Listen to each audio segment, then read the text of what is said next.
I never wanted to share this, but it's stuck with me every New Year's since it happened. I keep asking myself if I could have done something differently, but the truth is, I have no idea. It was New Year's Eve, a few years ago. I was living alone in a small apartment in the city. My family lived out of state, and most of my friends had gone to parties or trips. I didn't mind. I thought it would be peaceful. A quiet night, some takeout, maybe a movie. Around 11 p.m., I noticed my neighbor, Mr. H, across the hall, acting strange. He was in his late 60s, always polite, but mostly kept to himself. That night, though, he was standing in his doorway, staring down the hallway, shaking slightly. At first, I thought maybe he'd had a little too much to drink, but as midnight approached, his behavior got worse. He wasn't just swaying, he was talking to someone. I couldn't see anyone else, but he kept whispering, nervously glancing toward the elevator, toward the stairwell, toward my door. By 11:50, I was uncomfortable. I debated knocking and asking if he was okay, but I didn't want to overstep. I should have. 5 minutes to midnight, I saw him grab something from inside his apartment, a kitchen knife. He held it close to his chest, pacing in tiny steps, muttering to himself, "It won't stop, it won't stop." I froze. My heart started pounding. I didn't know what to do. I thought about calling the police, but I didn't want to overreact. Maybe he was just confused, drunk, scared. I didn't call. Midnight came. I heard fireworks outside, cheers from the street below, and for a second I felt a small wave of relief. Maybe the tension was just him being weird about New Year's. Then I heard the screaming. Not from the street, from inside his apartment. A single, sharp, panicked scream. I ran to the stairwell and knocked on his door. No answer. The scream had stopped, replaced by heavy, erratic breathing. I banged louder, shouting, trying to get him to respond. Still nothing. I finally called 911, told them I thought my neighbor was in danger, or maybe a danger to himself. They sent officers immediately. By the time they arrived, he was gone. The door was locked, the apartment quiet, but there was a note on the counter. I couldn't wait for the new year. It was too late. I'm sorry. The police told me he had taken his own life.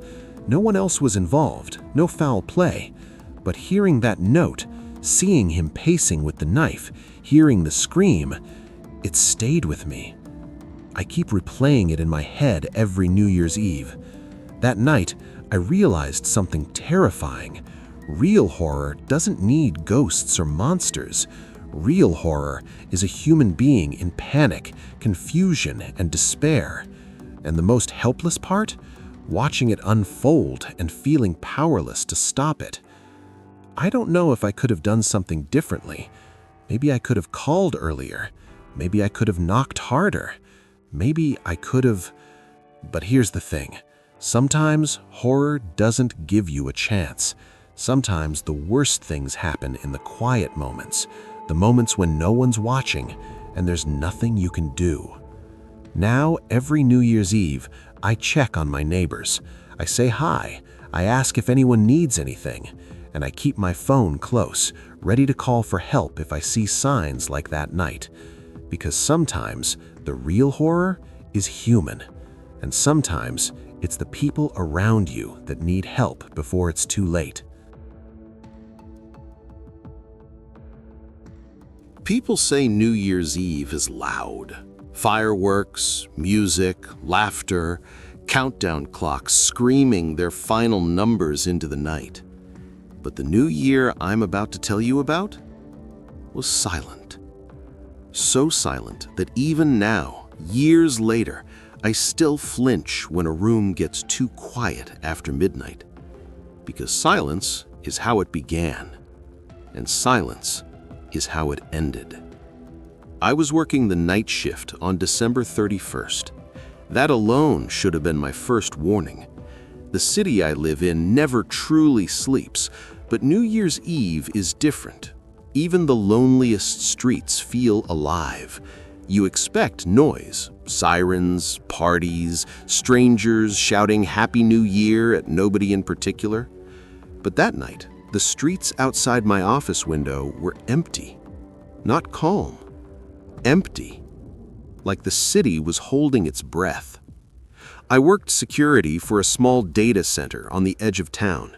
Just me, a desk, flickering monitors, and a coffee machine that never worked when you needed it to. Normally, the job was boring. Too boring. That night wasn't boring. At 11:47 p.m., every monitor on my desk froze at the exact same moment. I remembered checking the clock because it felt strange, like the air itself had shifted. 11:47. The cameras didn't go black, they froze. Every frame locked in place, cars mid-motion, a blinking streetlight stuck halfway between on and off. A man on camera 6, standing on the sidewalk, head tilted upward, mouth slightly open, staring directly at the camera. I leaned closer to the screen. He wasn't blinking. I tapped the monitor. Nothing. I checked the system logs. No errors, no alerts. The feeds were still live. That's when the phone rang. The landline. We never used the landline. I answered it without thinking. "Security desk," I said. Silence. I was about to hang up when breathing came through the receiver. Slow, measured, like someone practicing how to sound human. Then a voice spoke. Not loud, not threatening, just wrong. "You shouldn't be here for the new year." I felt my spine tighten. "Who is this?" I asked. The line clicked dead. I stared at the phone, heart pounding, then glanced back at the monitors. The man on camera 6 had moved. Only his head. He was smiling now.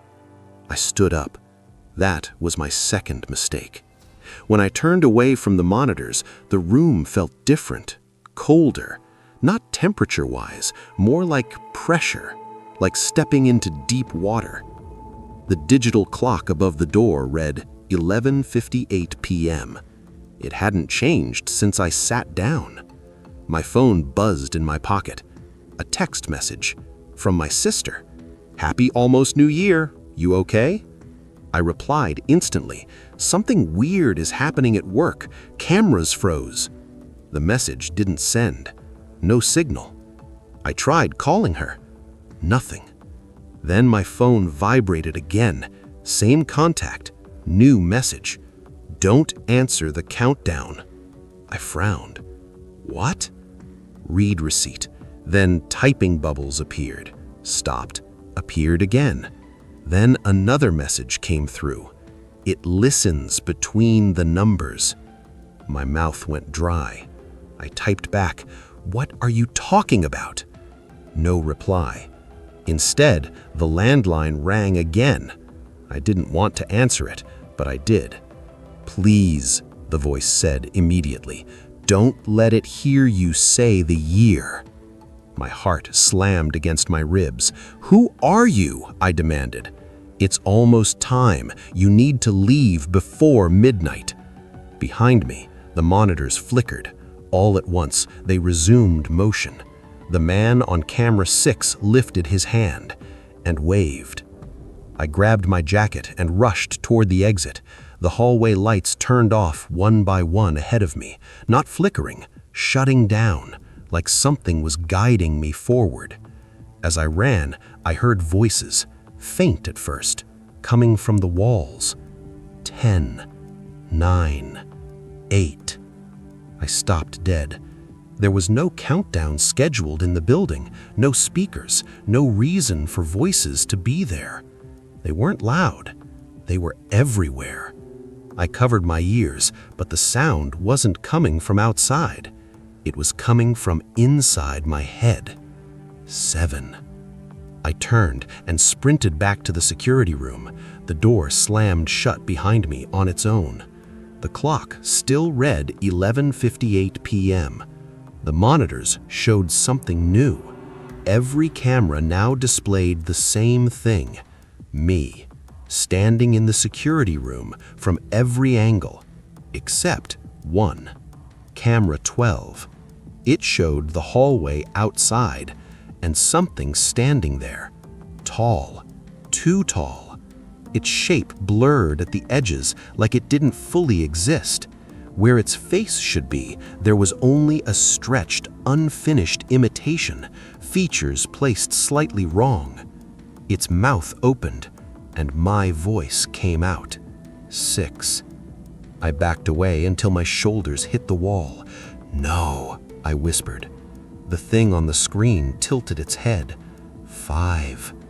The landline rang again. I answered it with shaking hands. "You still have time. Don't speak. Don't think the year. Just survive the minute." 4. The thing stepped closer to the camera. 3. I squeezed my eyes shut. 2. The room went completely silent. No voices, no hum of electronics. Nothing. I opened my eyes. The clock changed. 12 a.m. The monitors went black. I exhaled, laughing weakly. "I made it," I said out loud. The lights turned on. Every screen lit up again. The security room looked normal. Too normal. The clock now read December 31st, 11:58 p.m. My breath caught. The landline rang. I didn't answer. My phone buzzed. A voicemail notification, timestamped 12:01 a.m. from my own number. Hands shaking, I played it. It was my voice, crying. "Please don't say it," I begged.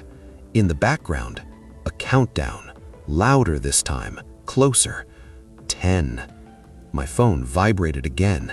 A text message appeared on the screen.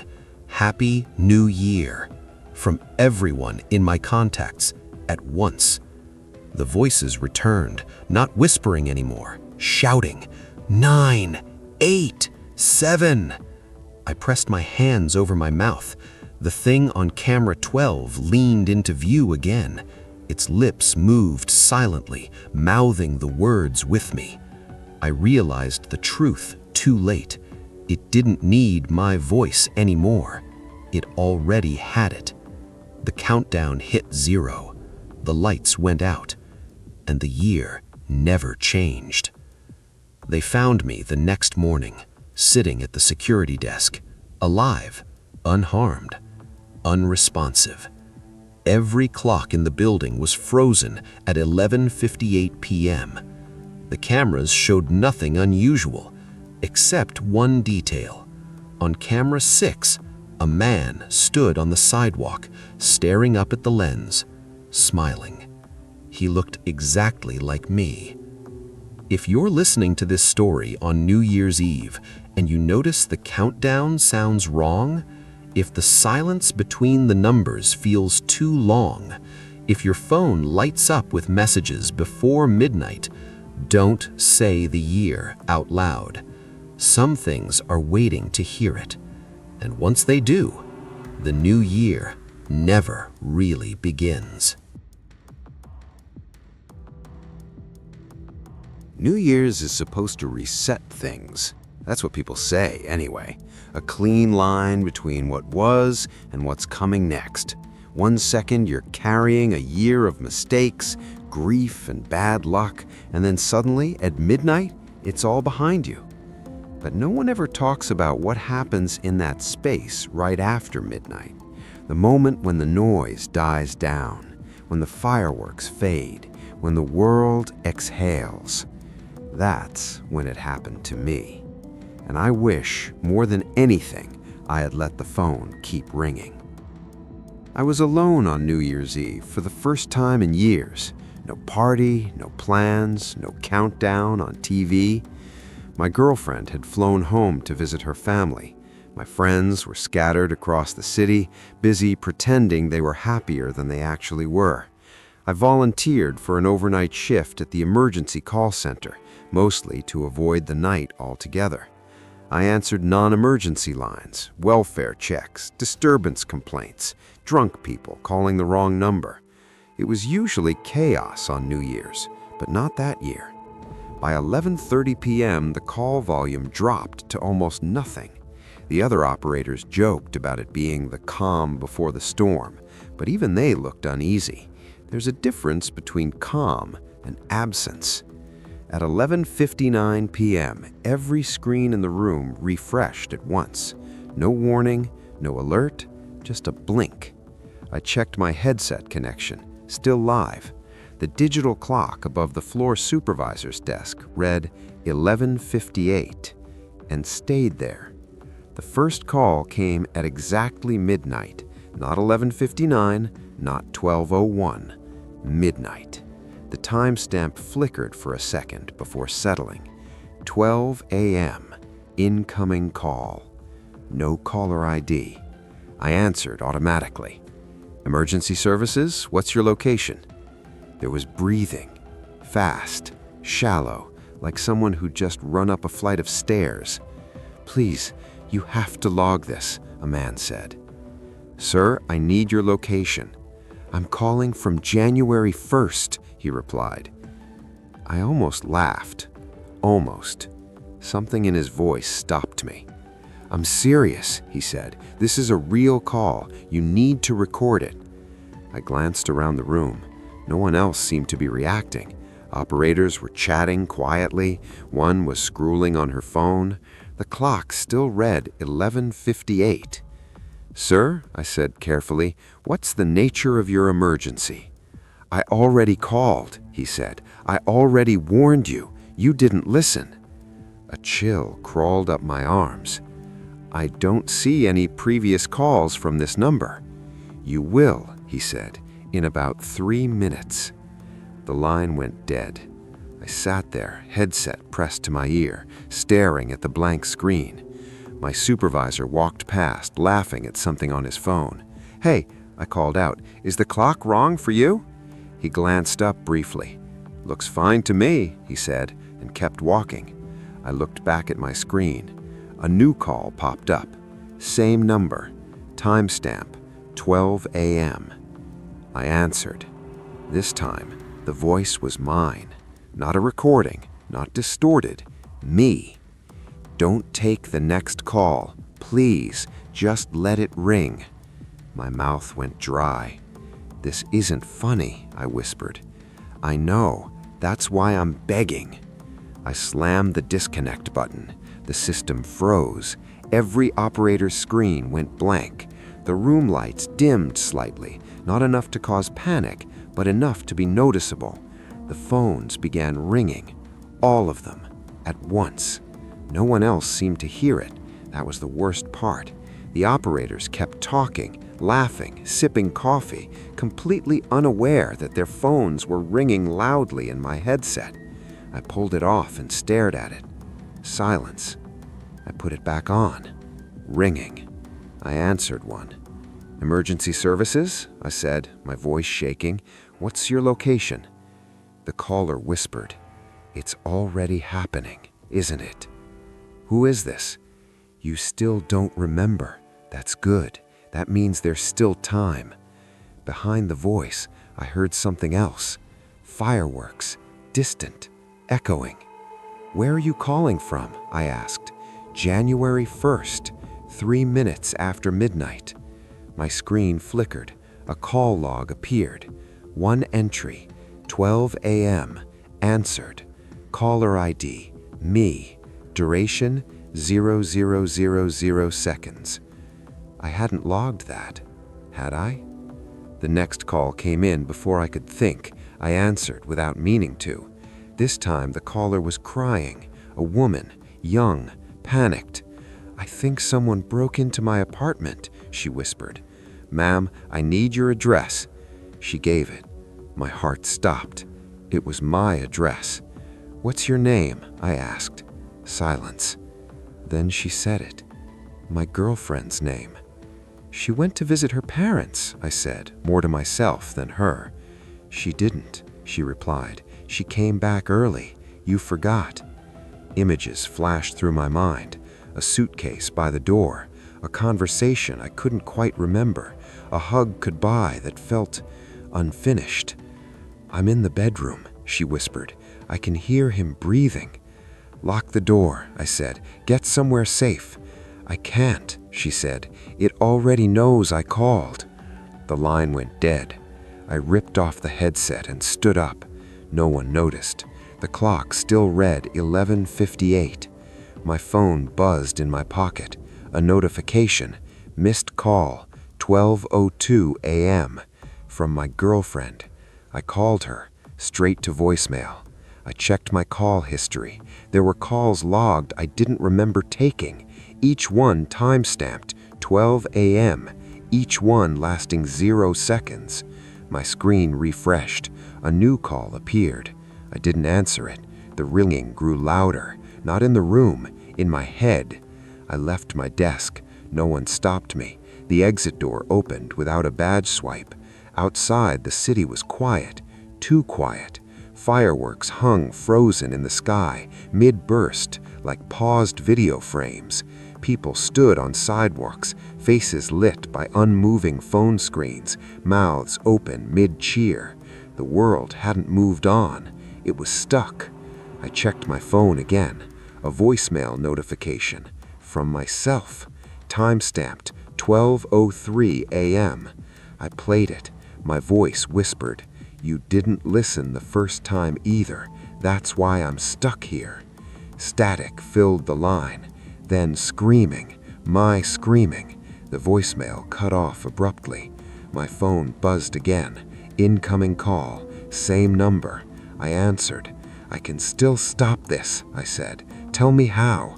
"You already know," my future voice replied. "You just don't want to accept it." "Accept what?" I asked. "That the new year doesn't start until someone answers for it." The line clicked. Every frozen firework exploded at once. The sound hit like a wave. The city lurched forward. My phone vibrated. A final text message appeared. From my girlfriend. "Happy New Year." Time-stamped 11:58 p.m. I woke up at my desk. My supervisor was shaking my shoulder. "You okay, man?" You nodded off before midnight. The room was loud now. Phones ringing. People laughing. Someone counting down. 5, 4, 3. I checked the clock. 11:59. My phone buzzed. A voicemail notification. Time-stamped 1 minute into the future. I didn't listen. I took off the headset. When the countdown hit 0, everyone cheered. I didn't, because my phone vibrated again. Incoming call. No caller ID. Time-stamped 12 a.m. And this time, I let it ring.